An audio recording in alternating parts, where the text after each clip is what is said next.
انسان زندگی میں جب جدوجہد کرتا ہے، کوشش کرتا ہے، وہ بہت سارے دنیاوی اسباب اختیار کرتا ہے، جتنی عقل اللہ نے دی ہوتی ہے اس عقل کا بھی وہ استعمال کرتا ہے، کوشش کرتا ہے کہ کچھ اچیو کر سکے زندگی میں، کچھ مقاصد کا حصول اسے میسر آئے۔ عزیز بھائیوں، ایک بات اپنے ذہن میں اچھی طرح بٹھا لیں اور لکھ لیں کہ زندگی میں جو کسی بندے کو کامیابی حاصل ہوتی ہے وہ رب تعالیٰ کی مدد سے حاصل ہوتی ہے۔ اگر رب تعالیٰ مددگار ہو تو پھر کوئی چیز بھی رستے میں رکاوٹ نہیں بنتی، اور اگر مالک کریم کو منظور نہ ہو تو انسان بہترین سیاستدان ہو، اچھا ایڈمنسٹریٹر ہو، اس کا ذہن بڑی وسعت رکھتا ہو، بڑی اچھی پلاننگ کرنا جانتا ہو، سارا کچھ ہو، تو بندہ ناکام ہو جاتا ہے۔ مسلمانوں کو جتنی کامیابیاں ملیں ان کا پس منظر صرف اتنا تھا کہ اللہ تبارک و تعالیٰ نے اپنے بندوں کی مدد فرمائی، اور اب تعالیٰ نے قرآن مجید میں اس حقیقت کا بیان کیا، فرمایا بل اللہ مولاکم، فرمایا بلکہ اللہ تمہارا مولا ہے، وَهُوَ خَيْرُ النَّاصِرِينَ، اور وہ بہترین مددگار ہے۔ وہ جو رب تمہارا مولا ہے وہ بہترین مددگار ہے، اور اگر وہ مدد کرے تمہاری، سورہ آل عمران میں آگے جا کے ارشاد فرمایا اگر اللہ مدد کرے تو پھر تم پر کوئی غالب نہیں آ سکتا، اور اگر وہ تمہاری مدد چھوڑ دے تو پھر کوئی تمہاری مدد کر سکتا، کوئی مدد نہیں کر سکتا۔ بدر کی جنگ بھی اور فتح مکہ بھی رمضان المبارک میں ہوا ہے۔ میں دونوں پر غور کر رہا تھا تو ایک نیا مضمون میرے ذہن میں آنے لگا۔ بدر کی جو جنگ ہے اس میں بھی ایک عجیب انقلاب آیا ہے کہ 313 نے 1000 سے مقابلہ کیا، اور جن 1000 سے مقابلہ کیا وہ اسلحے سے لیس تھے، اور یہ جو 313 ہیں ان کے پاس 6 زرہیں، 8 تلواریں، چند گھوڑے، لیکن اللہ نے کامیابی دی تو خود رب نے بیان کیا کس طرح دی، فرمایا وَلَقَدْ نَصَرَكُمُ اللَّهُ بِبَدْرٍ وَأَنْتُمْ أَذِلَّةٌ، وہ کامیابی اس طرح ملی ہے کہ رب نے تمہاری مدد کی تھی، تم تو کمزور تھے، اللہ نے بدر میں تمہاری مدد کی، تم جیت گئے۔ وَلَقَدْ نَصَرَكُمُ اللَّهُ بِبَدْرٍ وَأَنْتُمْ أَذِلَّةٌ، اللہ نے بدر میں تمہاری مدد کی، تم تو کمزور تھے۔ پھر فتح مکہ نصیب ہوئی تو اس میں بھی بہترین منصوبہ بندی نبی پاک علیہ السلام نے فرمائی، بہترین حکمت عملی حضور نے اپنائی، لیکن ہمیں جو اللہ رسول نے بات سمجھائی وہ کیا ہے؟ اذا جاء نصر اللہ والفتح، فرمایا جب اللہ کی مدد آئی اور فتح نصیب ہو گئی۔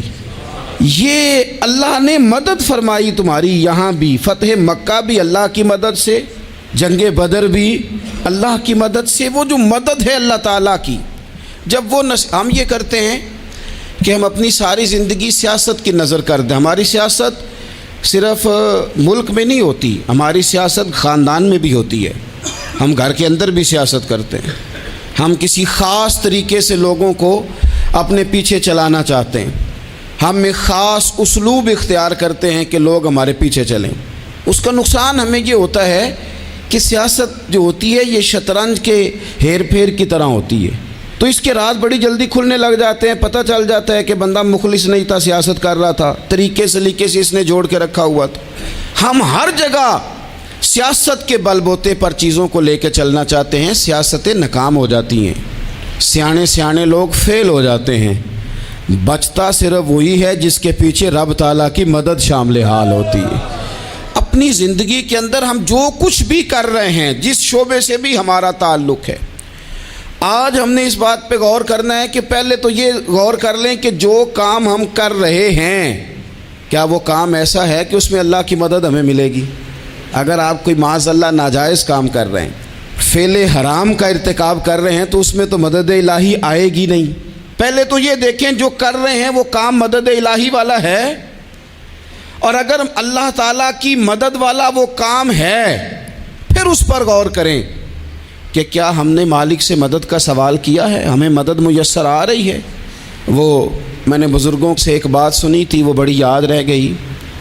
وہ فرمایا کرتے تھے قابلیت بھی بڑی چیز ہے لیکن قبولیت سب سے بڑی چیز ہے۔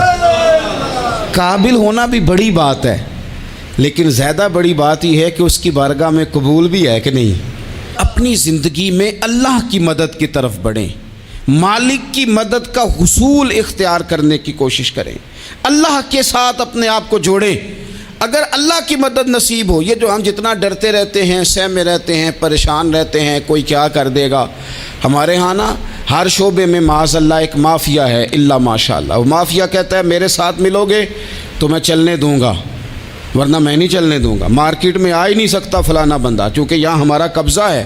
اور میرے بھائی پھر بہت سارے لوگ جن کی نیتیں اور ارادے بڑے اچھے ہوتے ہیں شروع میں، وہ بھی اس مافیا کا شکار ہو جاتے ہیں اور ان کے رنگ میں رنگ جاتے ہیں۔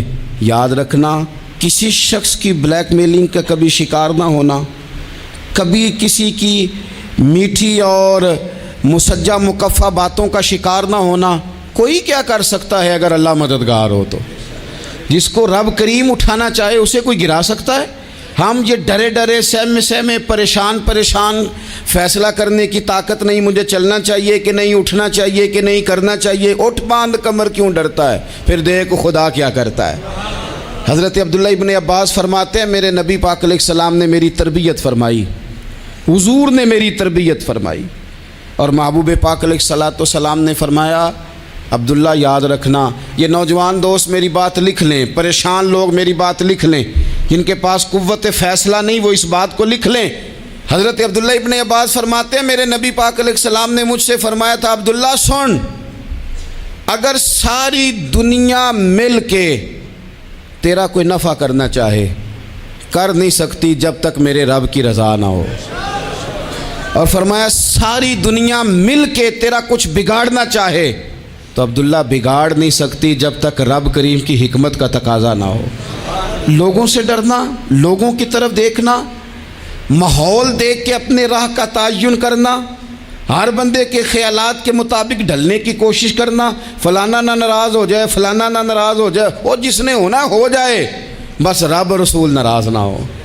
اپنی زندگی میں اپنے مالک کو مولا جان کے، بل اللہ مولاکم، اللہ تمہارا مولا ہے، وَهُوَ خَيْرُ النَّاصِرِينَ، وہ بہترین مددگار ہے۔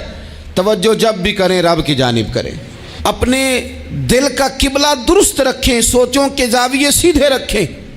میرے بھائی مالک جب بندوبست کر دے نا، جب مالک بندوبست کر دے پھر ایسا بندوبست کرتا ہے کہ لوگوں کے پاس نا چارہ نہیں رہتا۔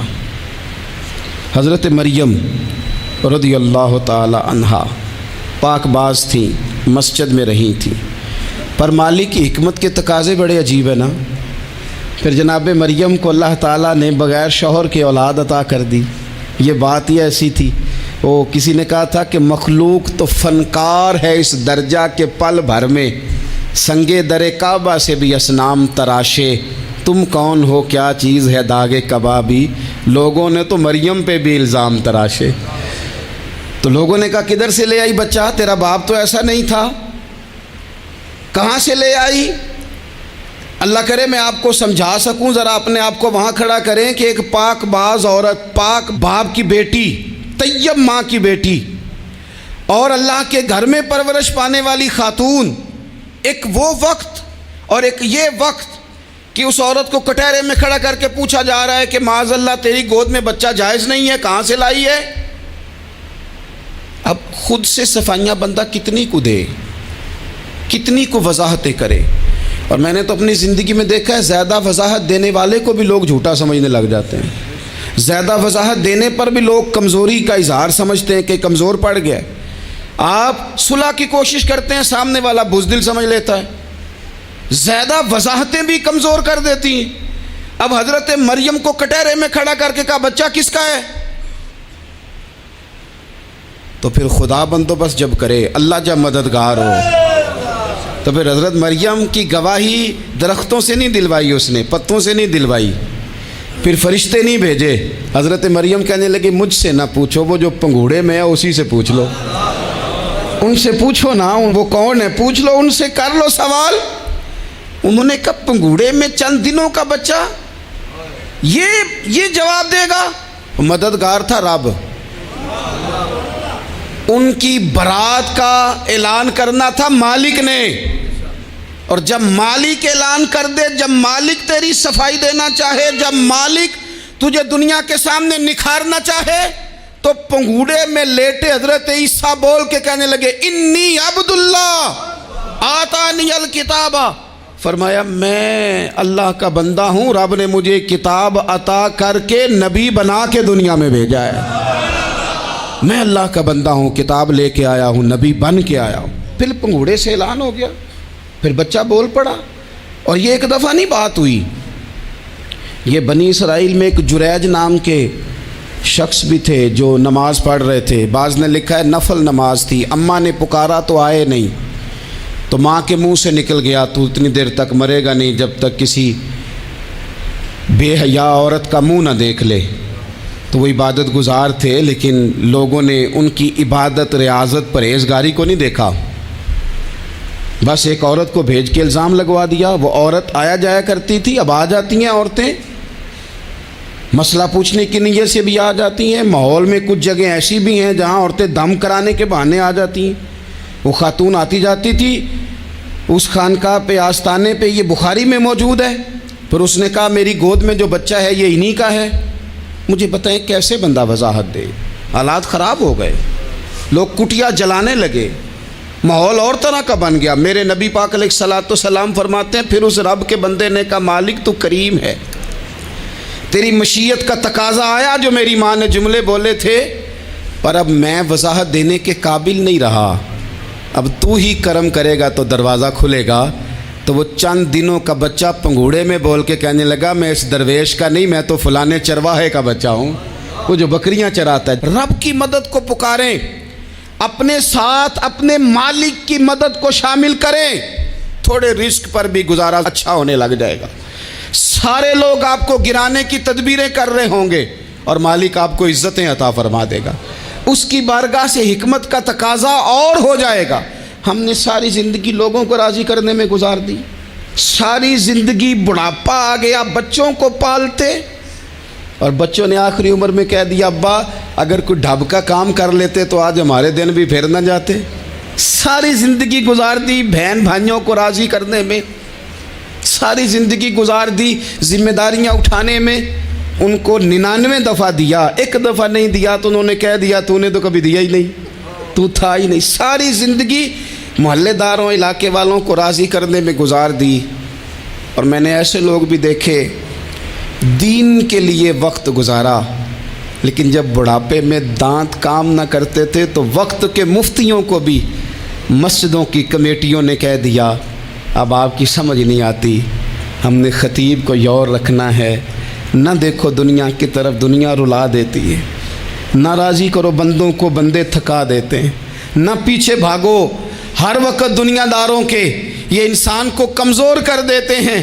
وہ تو کریم ہی بڑا ہے، 2 آنسو زمین پر بعد میں گرتے ہیں، بندے کے گناہ سارے پہلے معاف فرما دیتا ہے۔